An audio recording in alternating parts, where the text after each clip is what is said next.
My name is Patricia, and I'm 54 years old. I'd like to think of myself as an ordinary woman, but according to my sister-in-law, my life is one of privilege, detached from the struggles faced by the average person. But more on that later. My husband, Robert, is also 54. We both work full-time during the week and don't have children. The reason my sister-in-law often accuses me of being privileged is that we live in a lovely neighborhood close to downtown Boston and Chinatown, with easy access to the subway. The house was built by my grandfather on land that was passed down to my parents, and when they passed away, Robert and I moved in, leaving our apartment behind. My sister-in-law, who is 46, 8 years younger than me, frequently visits our home. She makes the 2-hour trip from her place, leaving her husband and their 12-year-old child behind to visit us every 3 months or so over the weekend. Despite her dislike for our neighborhood, she seems to enjoy downtown Boston. She often reminisces about her early life, describing how she was spoiled as the youngest child, born later in her parents' lives. Robert remembers her as a tiny, adorable baby, and while he fondly recalls their childhood, I've struggled to warm up to her. Her favorite line is, "It must be so nice to grow up without any real struggles in a place like this." She often sarcastically adds, "I was raised in the countryside with no fun places to go while you had everything handed to you." Despite her obvious disdain for me, she loves visiting downtown and Chinatown. She always arrives empty-handed, justifying it with, "If I brought something from the countryside, you'd probably make fun of it." She'll then talk about how fortunate I am to live so close to everything, while she and her family have to contend with high gas costs due to their reliance on a car. When I respond, "But your area is lovely too. I appreciate the fresh air and the kindness of the people there," she retorts, "Is that supposed to be sarcasm? You have everything you need within walking distance and great public transportation, while we country folks can't get by without a car." Whenever I'd say, "I don't really go out much since I'm working during the day," my sister-in-law would respond with, "What you really mean is, of course, I live near all the major tourist spots, unlike you, right?" It makes me wonder who's being sarcastic here. Her comments can be pretty cutting, so I've mentioned my frustrations to Robert before. He always brushes it off with, "Oh, my sister's just outspoken. She's very straightforward." Recently, I heard that my sister-in-law is planning to build a house. During one of her visits, I asked, "Where are you building it?" She replied, "Obviously near my current place, Patricia. Unlike you, I had to buy my land. I wasn't born with property to inherit like you, so I couldn't afford a nicer area. Must be nice to be rich." Feeling genuinely exasperated, I asked, how should I have phrased it so I wouldn't come off as offensive? She just laughed and said, "Maybe you should just stay quiet. Everything you say sounds offensive anyway." From then on, I was left with no choice but to stay silent. I felt completely excluded from the conversations. Despite this, she continues to visit, now more frequently than before. And Robert allows it. I asked him, "Isn't it strange that your sister comes over, ignores me, uses our bathroom, eats our food, and still won't acknowledge me?" He replied, "Patricia, I told you she's straightforward. You don't have to talk to her. She leaves her husband and child at home, so you don't need to entertain them either. But still." One day she went out to Chinatown, came back, used the bathroom, went to bed, and didn't say a word. The next morning she ate the breakfast I'd prepared without even thanking me before she left. Since when did our home become an inn? Am I now a cook, a maid, and a hotel manager? I feel like we should be charging her for a season pass at this point. 3 months later, my sister-in-law visited us again. She planned to explore the town during her stay. That evening, she spent a long time chatting with Robert. She stayed overnight and left the next day, but Robert was bubbling with excitement and showed me a bunch of photos. "Hey, check this out," he said, eagerly presenting a picture. "It's the house my sister built." "Oh, her house is finished now. Let me see." The photo showed a pristine white building, looking brand new and quite attractive. "Isn't it amazing?" Robert said, flipping to another picture. I squinted at the next image. At first glance, it looked like a small garage, and the mock in the photo suggested it wasn't large enough for a car. "What is this? Isn't it incredible?" Robert beamed.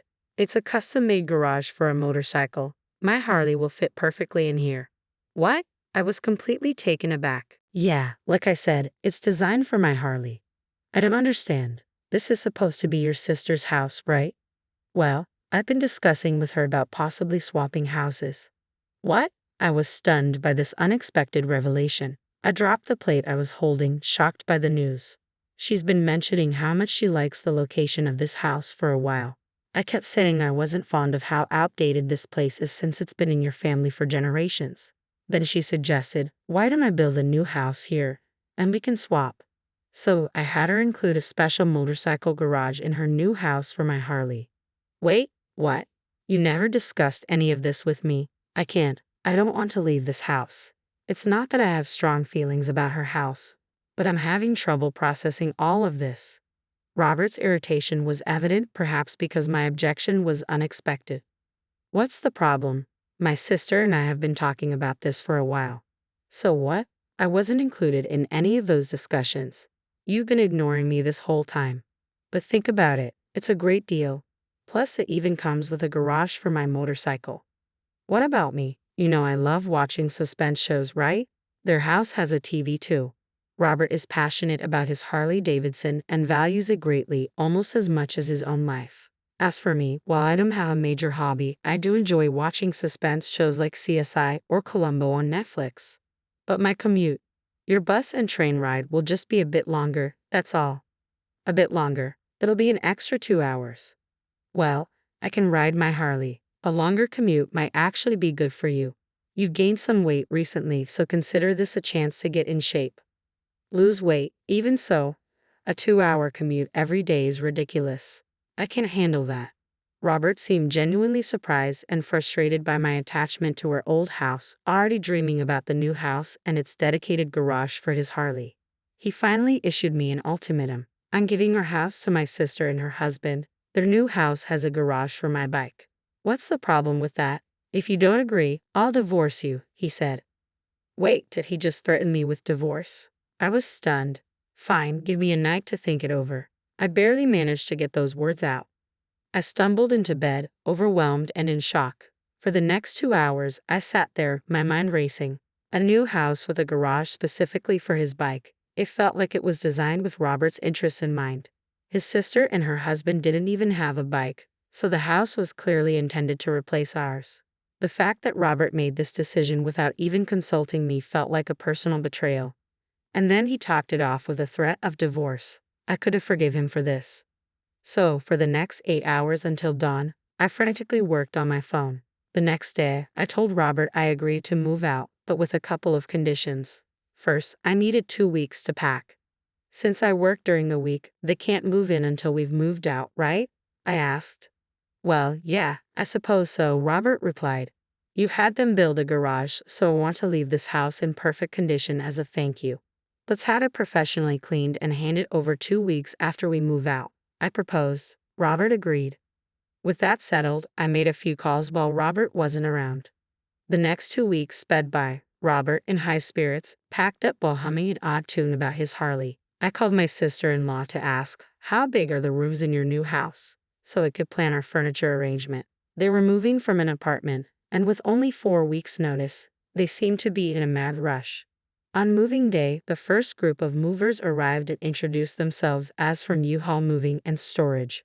Please come in this way, Robert said, directing them inside. Moments later, another group showed up, introducing themselves as 2 men and a truck. Robert looked bewildered. I slipped past him, directing the new arrivals. Please come in this way, I said, guiding them in. Robert's confusion turned to alarm as he shouted, what's going on? I said we could move, so I'm moving to my new home, I explained. The boxes with the yellow tape are mine. U-Haul will take those and the rest can go with 2 men and a truck. An hour later, as the movers racked up, I said, thanks for everything. I'll mail you the divorce papers later. Robert's panic was evident as he shouted, hold on a second. I glanced back and said, you're the one who wanted a divorce, remember? Without another word, I stepped into the taxi I had called, and the ride to my new home was brief. Long day, huh? A man approached me, and I recognized him as my older brother, Dave, who had come to help with the move. It's impressive you found a place so quickly. It's just a rental, but yeah, I replied. Once things settle, you can start looking for something more permanent. What a mess, though. It's more than a mess, I said, shaking my head. Anyway, I labeled all the essentials, like the rice cooker, with yellow tape, so I'll manage on my own. Dave was a huge help, especially since the movers had only handled the large items. With his assistance, we finished moving in a day. Give me a call in a couple of weeks, Dave said as he prepared to leave. 2 weeks later, just as I expected, my phone rang. Hello, my sister-in-law's voice crackled through. What the hell happened? I stayed silent, enjoying her frustration. The house is gone. I tried to stifle a laugh but couldn't help it. The situation was just too perfect.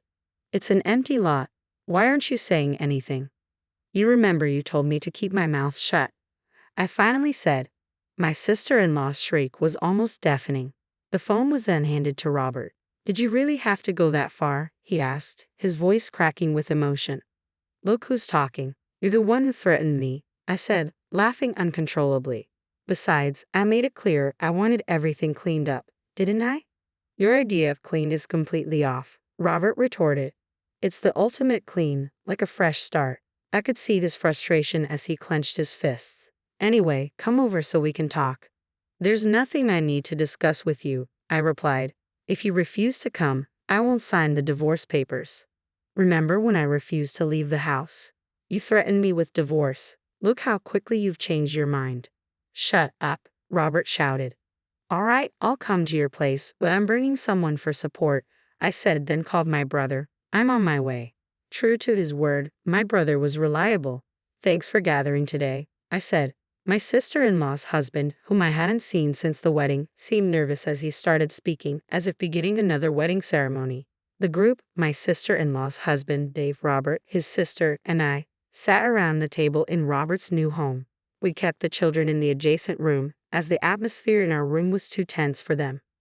My sister-in-law arrived in high spirits, only to be stunned by the sight of an empty lot where the house once stood. Since they had already ended the lease on their apartment, they had no choice but to move their belongings into his sister's newly built house. As a result, the place was overcrowded with duplicates, 2 cabinets, 2 tables, creating a cramped mess. It looked like a chaotic TV broadcast accident. Seriously, why did you tear the place down? This is taking things too far, she fumed. Exactly. Just because my sister is laid back and you're sensitive doesn't mean you can treat her like this. How low can you be? Robert and his sister shouted. I couldn't help but laugh. I inherited that land and house. It was originally my grandfather's, so I can do whatever I want with it. What? Robert was stunned. My brother added, basically, the land and house were inherited by Patricia, so they're her personal property and not part of the marital assets. In other words, you have no say in whether she gives them to your sister or not. Huh? What? My sister-in-law and her husband were left speechless by the revelation. Well, you could have told us that from the start. We could have avoided all this mess, Robert said, shifting blame as usual. It was clear that he and Patricia were on the same page. We were silenced too, we protested. You threatened me with divorce and forbade me from talking to your sister, so I couldn't say anything. Patricia was threatened with divorce, and you wouldn't let us speak to your sister. What were we supposed to do? My brother and I confronted them as siblings, stating our ground.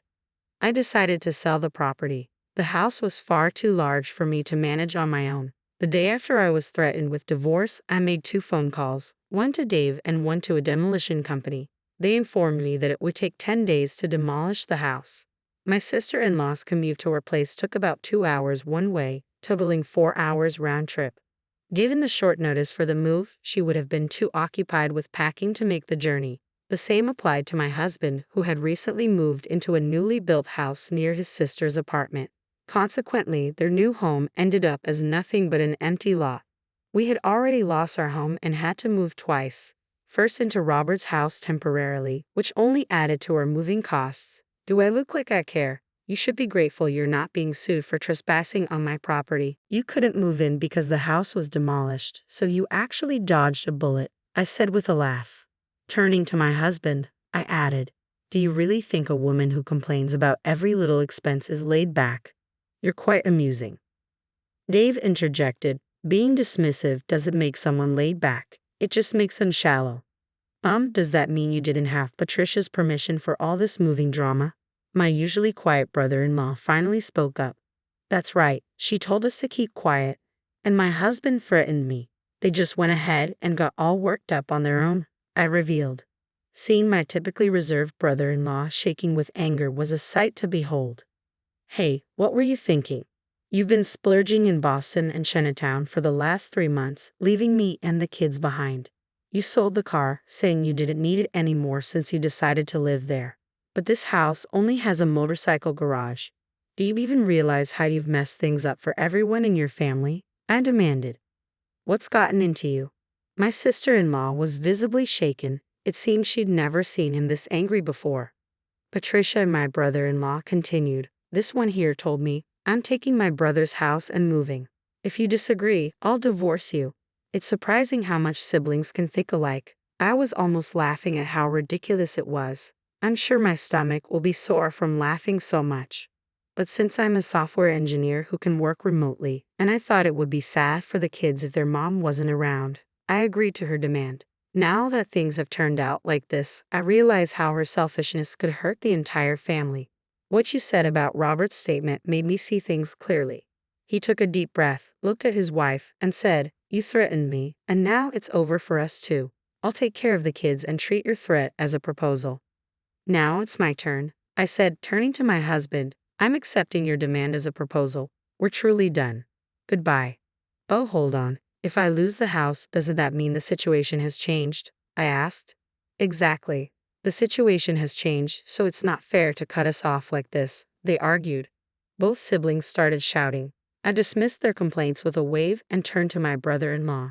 You guys created this absurd situation, got all worked up, and now you're back where you started, he said, shaking his head. Following that, my sister-in-law's husband and I each hired lawyers and pursued a mediated divorce. The newly built house that my sister-in-law had constructed was awarded to her ex-husband, along with custody of their kids. My sister-in-law, who was always out and about, left the children's care entirely to him, even on weekends. Although the kids initially felt distant and lonely, they now claimed to be happier living with their father, appreciating his constant presence. The new house ended up belonging to her ex because she couldn't manage the mortgage payments. Despite her lack of income, she somehow continued to squander money in Boston every 3 months, which was truly astonishing. In the end, her spending habits didn't change, and I heard she ended up deeply in debt. The motorcycle garage was slated to be demolished and converted into a parking lot. My ex-husband, who had been working throughout, found he could no longer afford a Harley.